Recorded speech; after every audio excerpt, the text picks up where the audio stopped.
Have you ever had a snack that's crispy on the outside but soft and crumbly inside? Hi there, Akwaba, and welcome. Today we're making Ghanaian Rock Buns. These buns are super easy to make, so delicious and perfect with coffee or just as a quick bite. So join me and let me show you how to get that perfect texture. Let's get started. So first, in a large bowl, add 2 cups of all-purpose flour, 1/3 cup of sugar, 2 teaspoons of baking powder, half a teaspoon of salt and nutmeg. Now mix everything well to combine, and the amount of sugar I used is just right, not too much, not too little, but if you love your snacks on the sweeter side, go ahead and add a little more. It's all about just making it how you like it. Next, we are adding half a cup of cold unsalted butter. So with my hands thoroughly clean, I will go in and mix the butter into the flour. And friends, if you want that perfect crumbly texture, it is key you use cold butter because that's what helps give the rock buns that perfect crumbly texture we're looking for. So keep mixing until the butter is well incorporated, and if you add too much, your dough might get too soft and heavy, and we do not want that. It could change the texture of the buns.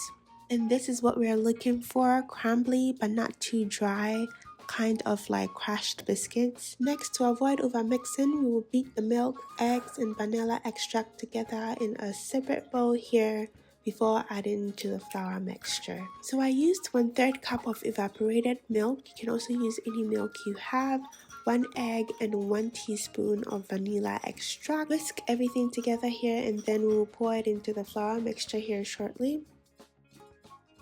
And with my hands thoroughly clean, I will mix everything until it forms a thick, slightly sticky dough. And friend, if you're enjoying this so far, please give this video a thumbs up. I truly do appreciate you being here. Okay, so we'll keep mixing until everything is well combined. You want to make sure that there are no dry spots and the dough holds together nicely. It should be thick, slightly sticky, but not too wet. And if it feels too dry, you can add a tiny splash of milk, but don't overdo it. Next, I'll grease up my muffin pan to prevent sticking, and if you don't have one, you can use a baking sheet. Those work perfectly too, but just keep in mind that using the baking sheet will give them a more free-form shape rather than the classic muffin look. Either way, they will still turn out so delicious. Okay, now using my clean hands, I'm going to scoop and drop the dough into the muffin pan, just like this.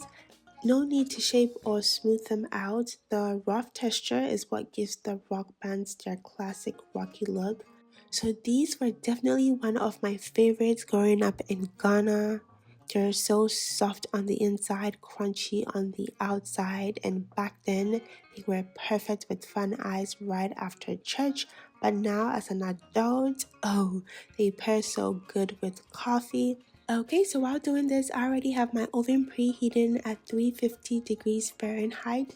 I will bake them for about 15 to 20 minutes or until they turn golden brown and feel firm to the touch. And friends, just like that, our Ghanaian rock buns are ready. Just look at that. Golden, crispy on the outside, and perfectly rocky. These smell so amazing. You already know I had to take a bite. If you enjoyed this video, don't forget to give it a thumbs up and subscribe for more. Thank you so much for hanging out with me. And until next time, stay safe and blessed always.